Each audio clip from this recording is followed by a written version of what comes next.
हमारे आश्रम पर राज ब्लॉक प्रमुख बांकेगंज के आए थे दर्शन के लिए। उनके साथ में एक पंडित जी थे। वो पंडित जी बहुत प्रेमी थे, तो वे बहुत तंबाकू भी खाते थे और मसाला बहुत खाते थे। 150 का मसाला खा जाते थे। तो मैंने पूछा एक पुड़िया की कीमत क्या होती है? बोले 5 रुपया है। 150? अरे इतना! पूरा मुंह में भरे रहते थे। मैंने थोड़ा सत्संग सुनाया। बोले आज वह वक्त आ गया है कि मसाला छूट रहा है। मैं कसम खाता हूं अब नहीं खाऊंगा। मसाला छूट गया। अब मसाला छूटा, उनके बहुत पैसे बचने लगे। तो उन्होंने कहा, मैंने बताया है 21 रुपये रोज दान किया करो, पुण्य में लगाइए, बाकी पैसे परिवार में लगाइए। उनको जोड़कर बताया इतना पैसा बचता तुम्हारा, इसमें तुम बढ़िया गाड़ी भी ला सकते थे, अच्छा मकान बना सकते थे। सब मसाला खा के थूक दिया। जिसके मुंह में मसाला उसके दीवालों में नहीं लगेगा सीमेंट का मसाला। मुंह में मसाला भर गया। आदत आपको नीचे गिराती है।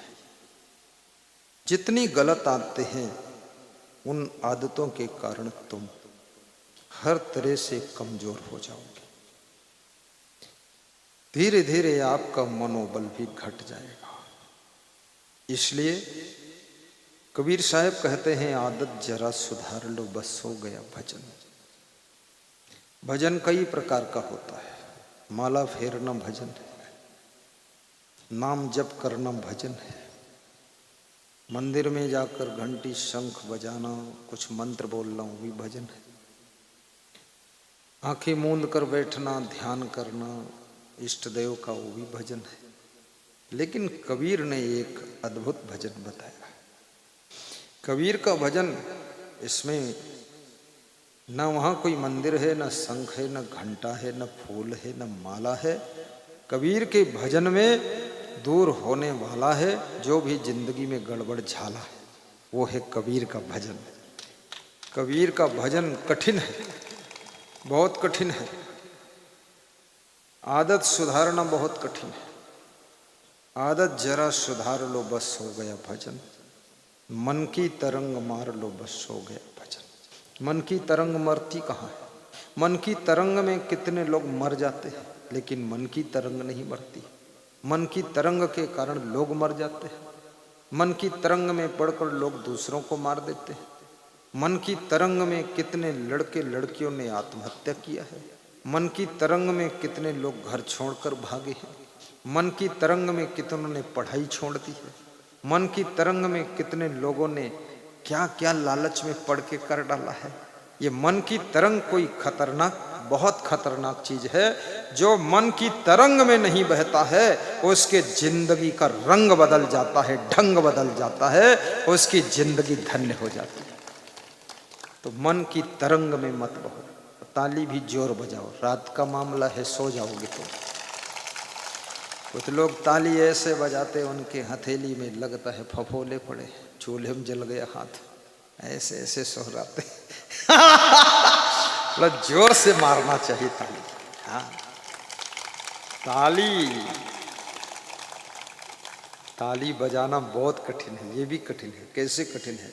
आदमी हर समय टेंशन में रहता है। यहाँ बहुत लोग बैठे हैं, लगता है बैठे हैं, हम देखते हैं तो बैठे हैं, लेकिन सच में उनका मन यहाँ बैठा नहीं, मन नहीं बैठा है। तो ताली बजाने का जब कोई प्रसंग आता है उनको पता ही नहीं चलता है कैसा प्रसंग आया है, बस बैठे हैं और मन कहीं अंत पंत भटक रहा, अटक रहा, ठिठक रहा है, कुछ और टेंशन है, चिंता है। जितनी ज़्यादा चिंता होगी उतना ज़्यादा तुम हंस न पाओगे, प्रसन्न नहीं रह पाओगे, ताली भी बजा नहीं पाओगे, मस्ती से जी ना पाओगे और मुस्करा भी नहीं पाओगे।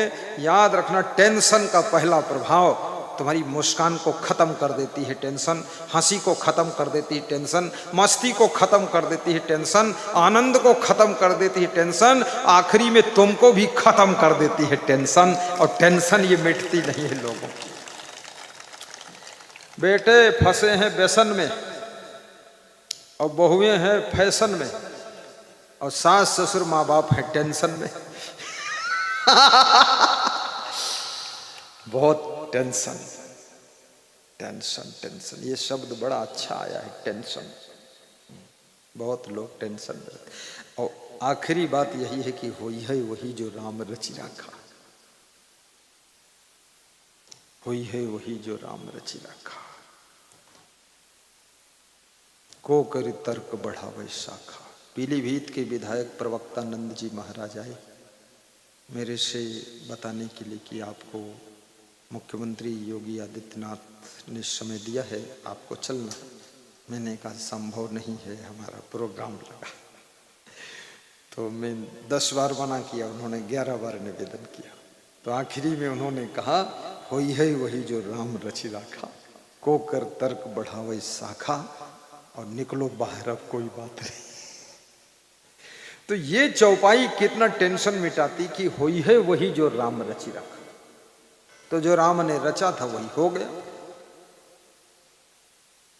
आपकी जिंदगी में भी कितना प्रयास कर लो, कितनी मेहनत कर लो, कितना ठोकरें लगा लो, कितना तिकड़म बना लो, पर होई है वही जो राम रचि राखा। राम कौन? ये तुम्हारा आत्मा राम, भीतर राम बैठा है। इसने जो रचा है, कर्म की जैसी रचना किया है वैसा भाग्य बना है, वही होने वाला। इसलिए टेंशन करने की जरूरत। कितना टेंशन करके कौन मुकेश अंबानी इसमें बन गया है, कौन टेंशन करके रतन टाटा हो गया है, कौन टेंशन करके इसमें बहुत बड़ा वो हो गया है। और हो भी जाओगे तो क्या पा जाओगे। इसलिए जो हो वही होने के लिए तुम पैदा हुए हो, और जो होने के लिए तुम पैदा हुए हो वही होकर तुम बैठे हुए हो, और जो हो चुके हो उसका आनंद लीजिए और फालतू टेंशन को छोड़ दीजिए। मरने से पहले टेंशन को मार दीजिए। बोलिए सद्गुरु भगवान की जय। चिता में जलने से पहले चिंता को ज्ञान की अग्नि में जलाकर राख कर दीजिए। अंत में चिता में जल करके तुमको राख तो होना ही है, लेकिन बुद्धिमान वो व्यक्ति है जो अपनी चिंता को ज्ञान की अग्नि में जलाकर राख कर देता है। और मृत्यु तो सबकी सुनिश्चित है। इस लोक में कोई अमर नहीं है, इस लोक का नाम ही मृत्यु लोक है। कब कौन दुनिया छोड़ कर जाएगा किसी को पता नहीं। किस रोज जिंदगी की शाम हो जाएगी कुछ मालूम नहीं है। इसलिए चाणक्य से एक बहुत अच्छा प्रश्न पूछा गया कि मनुष्य के प्राणों को कौन हरता है। चाणक्य ने कहा मृत्यु प्राणान हरति, मृत्यु प्राणों को हर लेती है। एक छोटी सी कथा पुराणों की है। एक बार गुरु जी भगवान विष्णु को लेकर देवताओं की मीटिंग पर ज्वाइन करने के लिए हिमालय पर जा रहे थे। हिमालय पर जब गरुड़ का विमान उतरा और विष्णु भगवान देवताओं की मीटिंग की सभा में चले गए। देवता लोग ज्यादातर मीटिंग पहाड़ों पर करते हैं और देवी देवता ज्यादातर पहाड़ों पर ही रहते हैं। ये तो कुछ देवी देवता हैं जिनको हम लोगों ने यहाँ रख लिया है। बाकी वैष्णो देवी पहाड़ पर, अम्बा देवी पहाड़ पर, और कौन कौन देवी, खुड़िया, खुड़ियार, उमिया,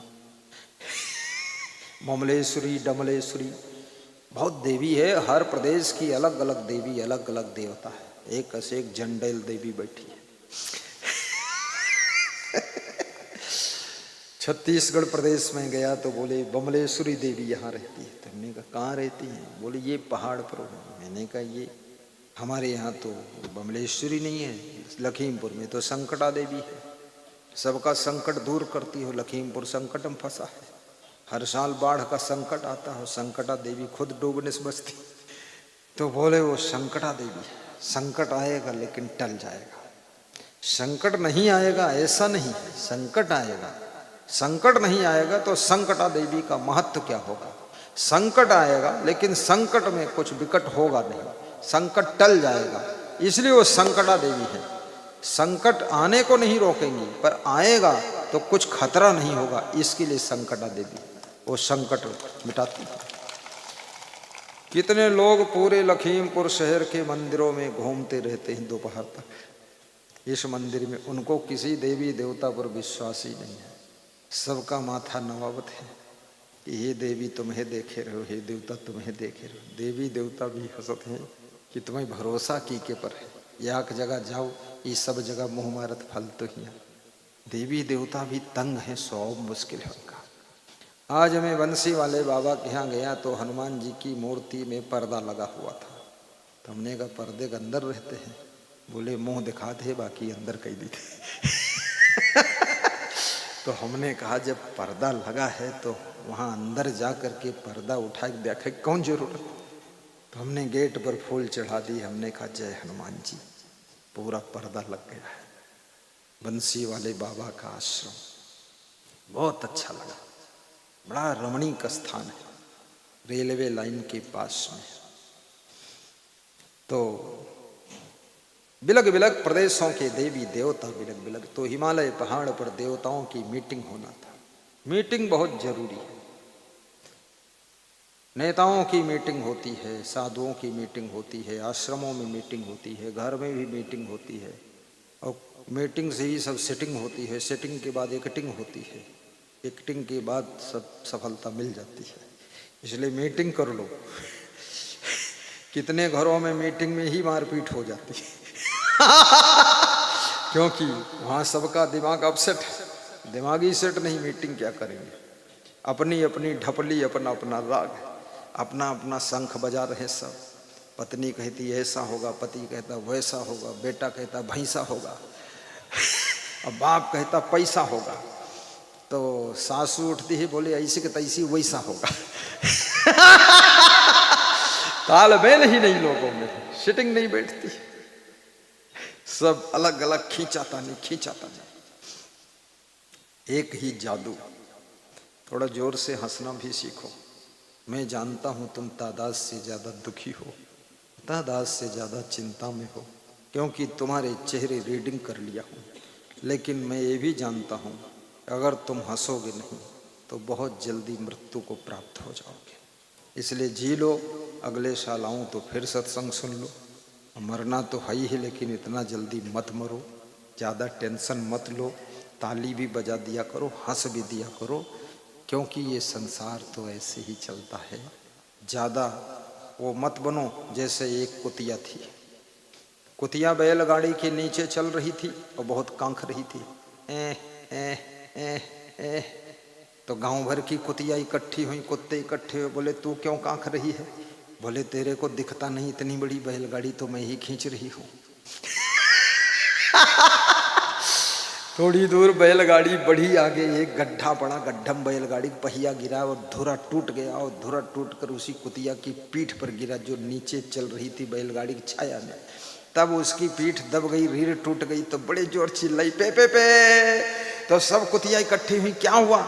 बोले अब पता चला बैलगाड़ी मैं नहीं खींच रही थी, बैलगाड़ी तो बैल खींच रही थे, धुरा गिरा वही नहीं संभालो। तो तुम वही कुतिया हो, पे पे कांखते रहते हो फालतू। अरे ये परिवार की बैलगाड़ी कौन खींच रहा है? सब मिलजुल कर खींच रही है। और बिजनेस की बैलगाड़ी हो, सर्विस की बैलगाड़ी हो, देश की बैलगाड़ी हो, आश्रम की बैलगाड़ी हो, कोई एक आदमी खींचता ही नहीं है। जितने घर के लोग हैं सभी परिवार की गाड़ी को खींचने में मदद करते हैं। इसलिए तुम अकेले इतनी चिंता मत करो, हंसी खुशी से रहो और ठहाका लगाकर बैलगाड़ी परिवार की खींचते रहो। जय हो, जय हो।